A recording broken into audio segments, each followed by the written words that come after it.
So I've been sitting here this morning and thinking about this this idea of this war on terror,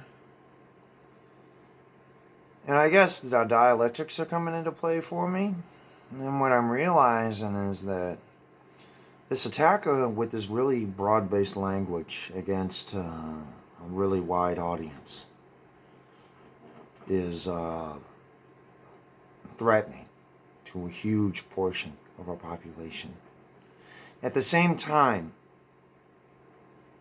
there is some fucking dude in some pickup truck somewhere, and I'm not trying to tie into stereotypes or any of that shit. I'm just saying, living off the grid, pissed off, and just willing to throw it all away just because they've had enough. There are some people who live in that place that are just unhinged. There are unhinged people out there. So it's probably better those people are running some type of program just to keep society safe. And that makes sense. But to apply these standards across an entire population or in a very large sect of your population makes absolutely no sense. We need judges involved, and that's part of the circumventing of the process which makes this such an illegal war. And that is that when you decide unilaterally that a person is something and they need correction without a judge being involved and a judge sharing their rights, all of a sudden that's just absolutism, man. It's there's no rights involved. It completely circumvents that. Now, in the war on terror, isn't there judges involved? Don't people have a right to that?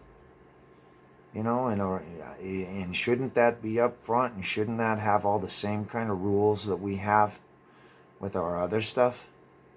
I believe it's in every person's interest to be able to speak to a judge rather than having some type of psychological program grinding on them because some absolute authority decides they need correction.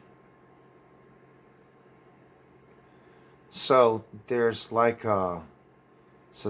maybe a happy place in there somehow to change the language to reflect it being responsible for a person's actual behavior. Not their thoughts, but their actual behavior. And the idea of exceptionalism, I don't know, man. That's really questionable. Some of these things you can really explain away because there are some people who are really great architects and there are some people who suck at architecture. And that just is. And if you associate that idea with being an American, isn't that kind of like, do some people like working for a company? I mean, I know it's not supposed to be like that, but people can create that subconscious relationship in their own minds. It doesn't make them a bad person. It just doesn't. So, I guess what I'm seeing is that there's like a happy medium in there someplace. So if it ever does come to a point where we have to start defining these things, it's important to remember this definition is incredibly important. But people have to be responsible for their actual behaviors. They have to be responsible for tangible things that can be proved. And that's got to be part of the record to create some type of program for these people.